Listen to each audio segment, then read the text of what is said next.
सुधा समाधान।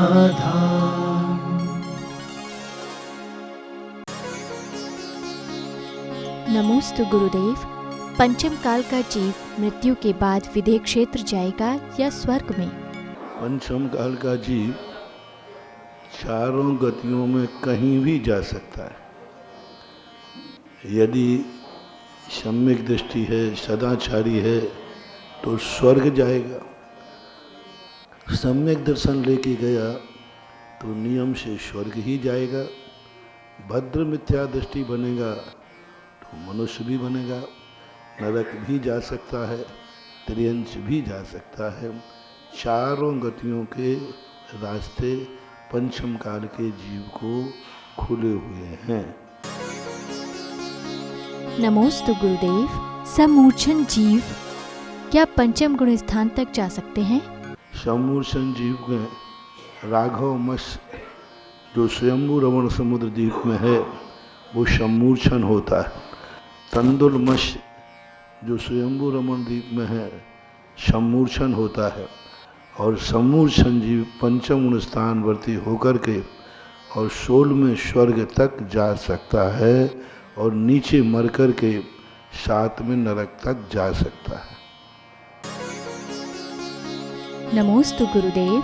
जिनालय में हमें किस प्रकार का श्रीफल चढ़ाना चाहिए? जैसे भी आपकी श्रद्धा बने वैसे चढ़ा लेना चाहिए। कोई भी श्रीफल में कोई भी विशेष अंतर नहीं है।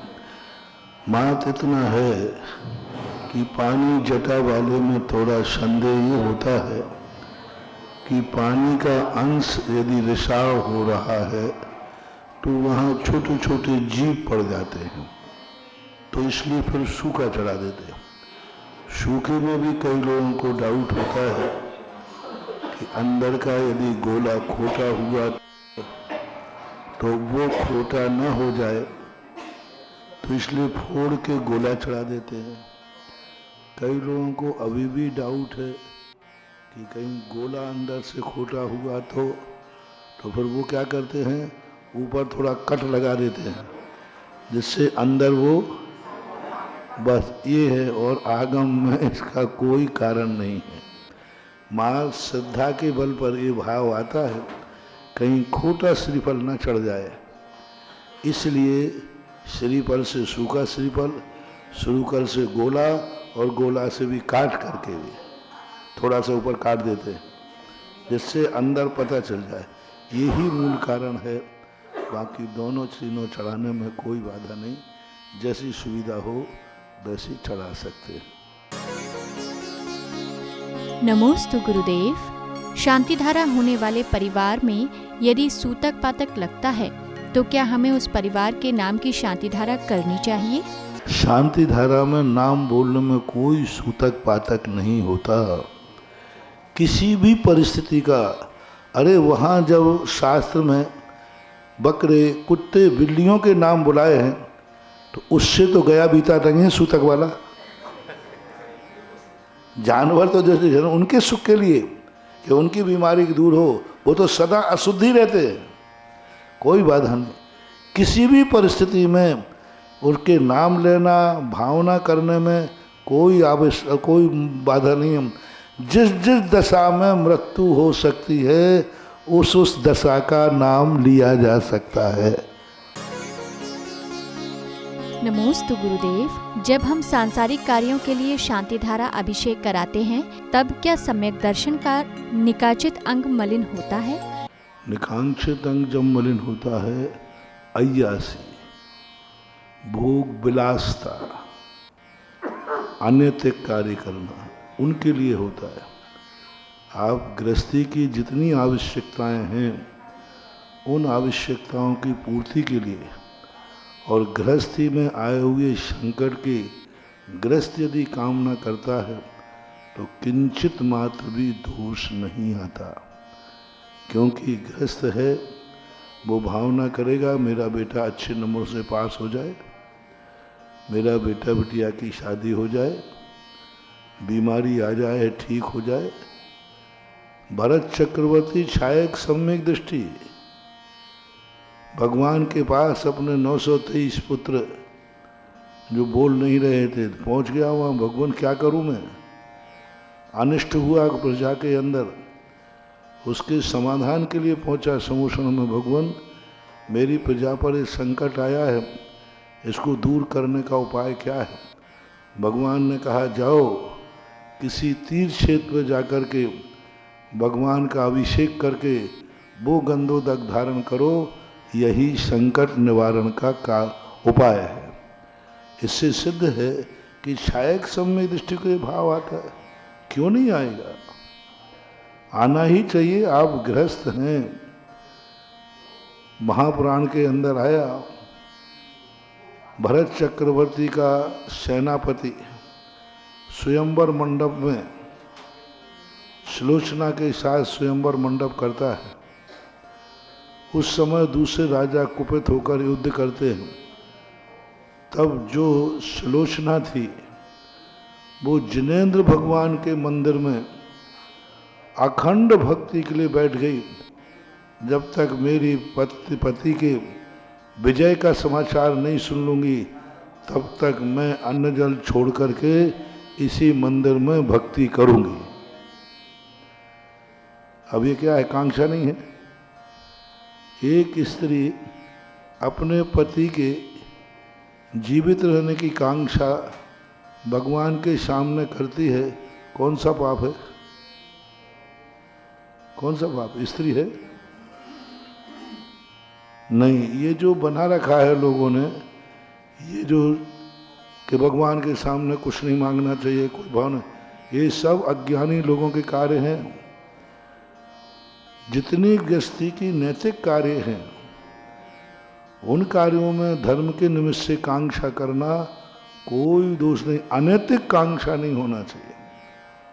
जैसे अपन अय्यासी कहते हैं, उनकी कांक्षा धर्म के निमित्त से नहीं करना, आवश्यकताओं के लिए ही ये आपके पूजा पाठ आदि सब हुई हैं।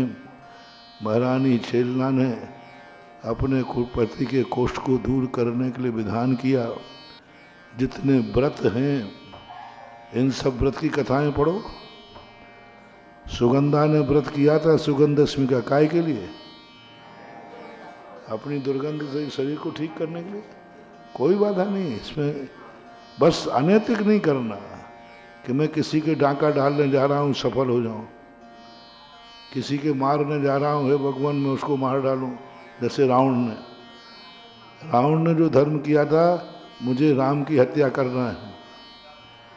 पाप के लिए, गलत कार्यों के लिए इच्छा मत करो, आवश्यकताओं की इच्छा करने के लिए गृहस्थ को कोई मनाही नहीं है करने में। नमोस्तु गुरुदेव। क्या महावीर भगवान को पहले से पता था कि संसार में रहकर उन्हें मोक्ष नहीं मिलेगा? और कैसे होता है भगवान महावीर स्वामी जी को तीनों लोक का प्रकाश? महान आत्मा कोई काम पड़ा हुआ करते नहीं, करना पड़ा नहीं। उन्होंने संसार के स्वरूप को समझा और संसार के स्वरूप को समझ करके देखा कि इसमें कितनी आकुलताएं हैं, कितना पाप है, कितनी उपलब्धि है, कितना आनंद है, और ये आनंद कितना क्षणिक है। उस चीज को समझने के बाद उन्होंने इस मार्ग को चुना, और जिस मार्ग पर उन्होंने देखा कि इस मार्ग पर थोड़ा भी कदम बनाने पर हमें शांति मिलती है। एक बार पूज्य गुरुदेव से प्रश्न किया, सन 1983 की घटना संभव था। एक व्यक्ति ने कहा, बोले महाराज जी हम गृहस्थी में हम लोग दुखी हैं, हम लोगों की सामायिक नहीं हो सकती, हम लोग टेंशन में रहते हैं, या गृहस्थी बुरी है, आपने कैसे जाना? आप तो गृहस्थी में गए नहीं, आप तो बहुत छोटी उम्र में ही आपने दीक्षा ले ली। प्रायः हमारा पूरा संघ पुराना 20-22 की उम्र में सब घर छोड़ के आ चुके थे। ज़्यादा बड़ा आचार्य जी की 22 साल की उम्र, सबकी प्रायः 22 साल की उम्र में, 22-23 साल में उम्र, सब ने घर गृहस्थी छोड़ दी थी। तो आपको कैसे मालूम है कि गृहस्थी में सुख नहीं है?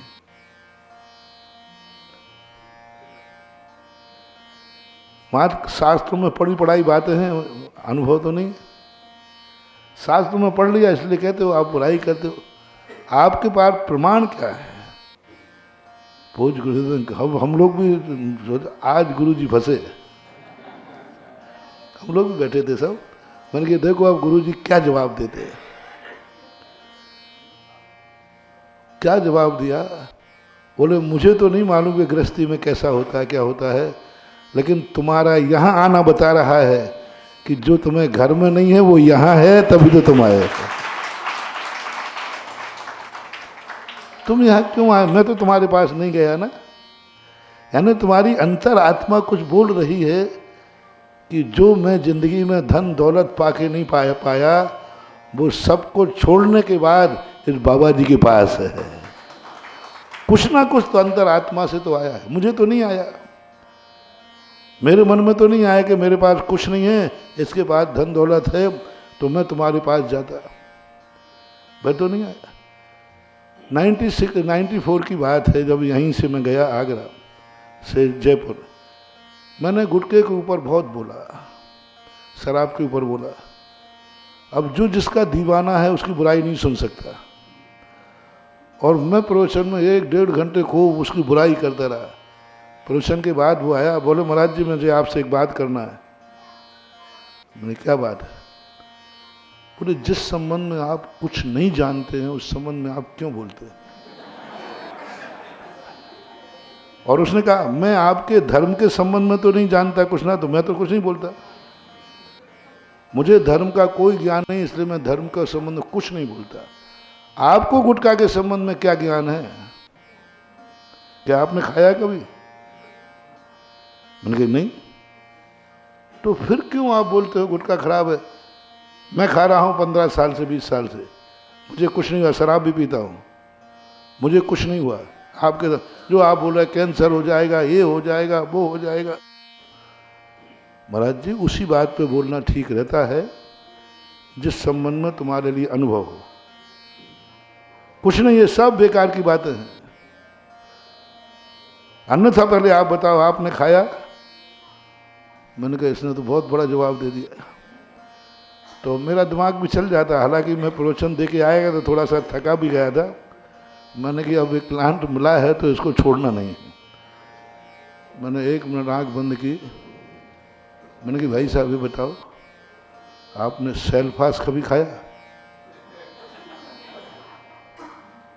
मैंने कि मेरा मन कर रहा है कि 2 गोली लाके तुम्हें खिलाऊं। बोले नहीं नहीं महाराज सेल्फास बहुत खतरनाक है, बहुत मर जाते हैं लोग। तो मैंने कि तुमने खा के देखा? खा के देखा? यदि खा के देखो मर जाओ फिर बुराई करना। अब वो कुछ नहीं बोले महाराज जी फिर आज तक हमें क्यों नहीं हुआ? तो फिर मैंने कहा कि आज तक तुम्हें इसलिए नहीं हुआ, सुनो। एक बुढ़ा 100 साल का था। उससे एक संत ने कहा कि बोले दादाजी अब आप वृद्ध हो गए हो, थोड़ा धर्म ध्यान कर लीजिए। तो वो वृद्ध हंसते हैं, महाराज आप भी क्या बात करते हो, 100 साल में आज तक नहीं मरा, आप क्या मरूंगा? मैंने कि ये प्रश्न का जवाब कैसा है? वो कह रहा है 100 साल में आज तक नहीं मरा, अब क्या मरूंगा? तो बोले उसका कथन मूर्खता भरा है। 100 साल में नहीं मरा है ना मरने वाला है।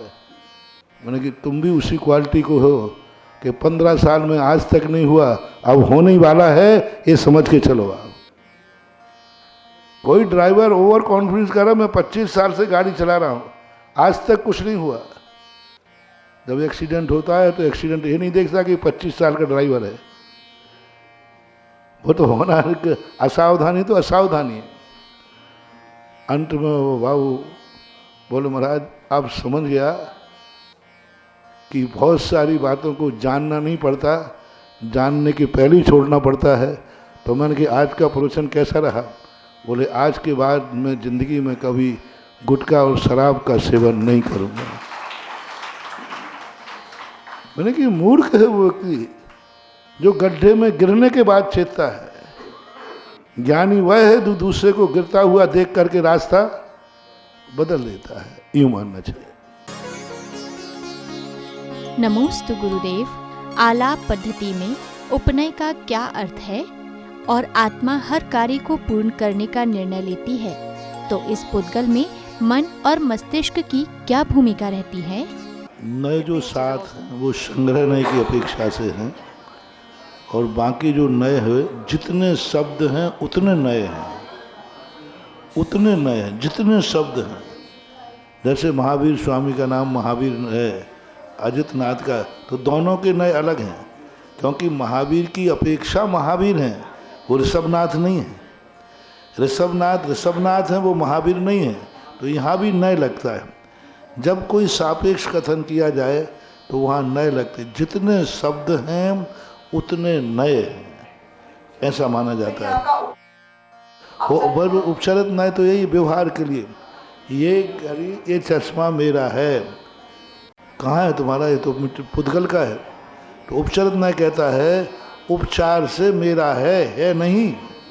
उपचारित का अर्थ है हमें कार्य करने के लिए इसकी ज़रूरत है, इसलिए मेरा कह रहा हूँ।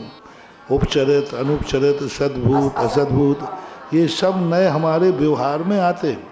कहीं ऐसा ना हो कि पर द्रव्य को मैं हमेशा के लिए अपना मान लूँ, तो नए उसमें हमें व्यवहार करने की सुविधा देता है कि इससे हमारा कार्य के लिए संबंध है, वस्तुतः मेरे से इससे कोई संबंध नहीं है। आत्मा की जहाँ तक बात है, तो आत्मा ही सब कुछ, जो कुछ भी है सब आत्मा है। मन और मस्तिष्क ये खिड़कियाँ हैं। जैसे अपने आत्मा देखती है लेकिन आँख से देखती है, तो आँख एक खिड़की है देखने के लिए, आँख आत्मा नहीं है। ऐसे ही मन आत्मा नहीं है। जब भी सोचता है आत्मा तो मन से सोचता है, जैसे हम आँख से देखते हैं, कान से सुनते हैं, मुख से बोलते हैं, ऐसे ही मन से सोचते हैं। इसलिए मन एक पौद्गलिक है, जैसे आँख, कान, नाक आदि हैं, ऐसा ही मन है। विचार जो हैं, इन पुद्गल के निमित्त से हुए विचार हमारे अंदर उत्पन्न हुए। विचार ज्ञान नहीं है। मन और इंद्रियों का आलम्बन लेकर के जो भाव हुए वो विचार कहलाते हैं। जैसे ये चश्मा है और महाराज का है, तो ये हुआ विचार, और ज्ञान क्या होगा? चश्मा है बस। संबंध का ज्ञान नहीं होता। जब संबंध का ज्ञान होता है तो विचारों के अंतर्गत आता है। इसलिए ज्ञान से भिन्न विचार हैं। विचार नैमित्तिक होते हैं, निमित्त आने पर उत्पन्न होता है वो विचार है, और स्वतः जो उत्पन्न होता है वो ज्ञान है। सुधा समाधान